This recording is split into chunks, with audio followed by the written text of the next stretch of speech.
College का गलियारा शोर से भरा था, लेकिन कशिश को अपने चारों तरफ सिर्फ लोगों की नजरें महसूस हो रही थीं। उसे अपनी गलती का एहसास हुआ कि उसने सरेआम तक्ष और प्रेरणा को देखकर कुछ ज्यादा ही शोर मचा दिया था। अपनी इस झेप को मिटाने के लिए उसने फौरन अपने कान पकड़े और एक मासूम सी मुस्कान के साथ प्रेरणा से कहा, सॉरी यार, मैं शायद कुछ ज्यादा ही रिएक्ट कर गई, पर सच बताओ, तुम दोनों मिले कैसे? क्या तुम उन्हें पहले से जानती थी? कशिश की आंखों में ढेर सारी जिज्ञासा थी। प्रेरणा के चेहरे पर एक गुलाबी रंगत छा गई। उसने अपनी पलकें झुका ली, मानो उन यादों को सहेज रही हो। एक्चुअली हम एक इवेंट में मिले थे, तब मुझे बिल्कुल अंदाजा नहीं था कि तक्ष जी इसी कॉलेज में प्रोफेसर हैं। बस रैंडमली बातें शुरू हुईं और अब हम एक दूसरे को डेट कर रहे हैं। प्रेरणा को इस तरह प्यार में डूबा देख कशिश से रहा नहीं गया। उसने कोहनी मारते हुए उसे छेड़ा, वाह भई वाह, हमारी बेबाक प्रेरणा अब शर्माना भी सीख गई है। चलो, तुम खुश हो तो मैं भी खुश हूँ। वैसे एक टीचर को डेट करने का प्लस पॉइंट तो है ही, है ना? प्रेरणा ने उलझन में अपनी भौहें सिकोड़ी। मतलब, मैं समझी नहीं, कैसा बेनिफिट? कशिश ने एक शरारती और तिरछी मुस्कान बिखेरी और कहा, अरे बुद्धू, तक्षप तुम्हारी बॉयफ्रेंड है। एग्जाम्स में वो तुम्हारी मदद करेंगे। क्या पता पेपर लीक कर दे या कम से कम इम्पोर्टेंट क्वेश्चंस ही बता दें। तुम्हारी तो नैया पार है। प्रेरणा ने तुरंत कशिश की बात काटी। उसके लहजे में तक्ष के लिए सम्मान साफ झलक रहा था। ऐसा कुछ नहीं होने वाला कशिश, वो अपने काम और उसूलों को लेकर बहुत स्ट्रिक्ट हैं। हेल्प के नाम पर वो सिर्फ मेरे डाउट्स क्लियर करेंगे, उससे ज्यादा कुछ नहीं। कशिश ने चिढ़ाते हुए अपना मुंह बनाया। ओह, तो ये बात है। पता नहीं ये सारे टीचर्स इतने खरूस क्यों होते हैं। आखिर इतना स्ट्रिक्ट बनकर मिलता क्या है इन लोगों को? कशिश की मासूमियत भरी झुंझलाहट देख प्रेरणा खिलखिलाकर हंस पड़ी।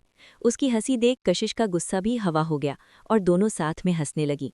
तभी प्रेरणा ने अचानक गंभीर होकर कशिश का हाथ थामा। सुनो, ये बात किसी को पता नहीं चलनी चाहिए। किसी को भी नहीं, कुशाग्र भाई को भी नहीं, प्रॉमिस? कशिश ने झूठे गुस्से में उसे घूरा। यार हद है, मुझ पर भरोसा नहीं है क्या? आज तक तेरी कोई बात बाहर गई है? मैं तेरी बेस्ट फ्रेंड हूँ, मैं ऐसा क्यों करूंगी? प्रेरणा ने राहत की सांस ली और दोनों सहेलियां बातें करते हुए कॉलेज के गेट की ओर बढ़ गईं। उसी वक्त कुशाग्र भी अपना लेक्चर खत्म कर बाहर आया और भाई बहन अपने घर की ओर निकल गए। शाम ढल चुकी थी। कशिश अपने कमरे में लैपटॉप पर काम कर रही थी। कमरे की मध्यम रोशनी में उसके कीबोर्ड पर चलती उंगलियों की आवाज़ गूंज रही थी। वहीं पास में कुशाग्र अपनी किताबों में डूबा हुआ था। वो कभी पेन घुमाता, कभी गहरी सोच में डूबता और फिर नोट्स बनाने लगता।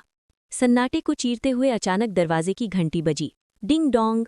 कुशाग्र ने चौंक कर घड़ी देखी। इस वक्त कौन आ सकता है? उसने बुदबुदाते हुए कुर्सी छोड़ी और दरवाज़ा खोलने गया। जैसे ही उसने दरवाज़ा खोला, उसकी आंखें फटी की फटी रह गईं। तुम? सूर्यांश, तुम यहाँ क्या कर रहे हो भाई? कुशाग्र की आवाज़ में हैरानी और खुशी का मिला-जुला भाव था। सामने सूर्यांश तलवार खड़ा था। उसके चेहरे पर एक हल्की रहस्यमयी मुस्कान थी। नहीं, बस यहाँ से गुजर रहा था तो सोचा मिलता चलूं। क्यों, आ नहीं सकता क्या? कुशाग्र ने मुस्कुराते हुए उसे अंदर आने का रास्ता दिया। अरे नहीं यार, आ क्यों नहीं सकते? बस थोड़ा सरप्राइज्ड हूँ क्योंकि तुम कभी अचानक घर नहीं आए और कॉलेज में तो हम रोज मिलते ही हैं। सूर्यांश सोफे पर बैठते हुए सीधे मुद्दे पर आया। एक्चुअली कुशाग्र, मुझे कुछ नोट्स चाहिए थे। अगर तुम दे सको तो कल तक वापस कर दूंगा। कुशाग्र ने तुरंत हामी भरी और कशिश को आवाज लगाई। कशिश, ओ कशिश, जरा इधर आना। आई भाई, बस 1 मिनट। अंदर से कशिश की आवाज आई। जब कशिश लिविंग रूम में दाखिल हुई तो कुशाग्र ने गर्व से सूर्यांश की तरफ इशारा किया। कशिश, ये सूर्यांश है, मेरा बेस्ट फ्रेंड और मेरा क्लासमेट। जैसे ही कशिश की नज़र सूर्यांश पर पड़ी, उसके पैरों के नीचे से ज़मीन खिसक गई। वक्त जैसे ठहर गया, उसका चेहरा सफ़ेद पड़ गया और हाथ पैर ठंडे होने लगे। उसके दिमाग में बस एक ही आवाज़ गूंज रही थी, ये वही है, ये यहाँ क्या कर रहा है? सूर्यांश ने कशिश को देखा और सहजता से मुस्कुराते हुए कहा, हेलो कशिश, कैसी हो आप? लेकिन कशिश कोई जवाब नहीं दे पाई। वो किसी बेजान मूर्ति की तरह वहीं जम गई थी। उसकी खामोशी देख सूर्यांश उलझन में पड़ गया। उसने मन ही मन सोचा, ये मुझे देखकर ऐसे क्यों खड़ी है, जैसे कोई भूत देख लिया हो या सांप सूंघ गया हो। कुशाग्र ने कशिश की हालत देखी तो वो थोड़ा झल्ला गया। कशिश, मैं तुमसे कुछ कह रहा हूँ, कहाँ खोई हो? कशिश जैसे किसी गहरी नींद से जागी। जी, क्या? वो हकलाने लगी। सूर्यांश के लिए चाय बनाओ और वो कुछ पूछ रहे हैं, जवाब दो, कुशाग्र ने थोड़ी कड़क आवाज में कहा। कशिश ने नजरें झुकाकर बस एक धीमा सा हेलो कहा और बिना पीछे मुड़े किचन की तरफ भाग गई।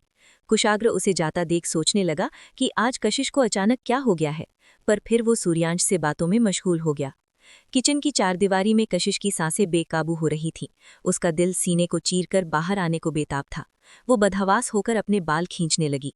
मेरा वन नाइट स्टैंड मेरे भाई के बेस्ट फ्रेंड के साथ, कशिश ने खौफ में बुदबुदाया। अब क्या होगा अगर इसे सब याद हुआ तो? अब तो ये रोज यहाँ आएगा, मैं इसका सामना कैसे करूंगी? सवालों का बवंडर उसके दिमाग में चल रहा था। उसका पूरा शरीर कांप रहा था। घबराहट में उसे ये भी होश नहीं रहा कि चूल्हे पर रखा दूध उबलकर बाहर गिर रहा है। वो बस अपनी ही दुनिया में खोई हुई थी, जहां अतीत की एक परछाई वर्तमान को निगलने के लिए तैयार खड़ी थी। क्या कशिश सूर्यांश की नज़रों से अपना राज छुपा पाएगी?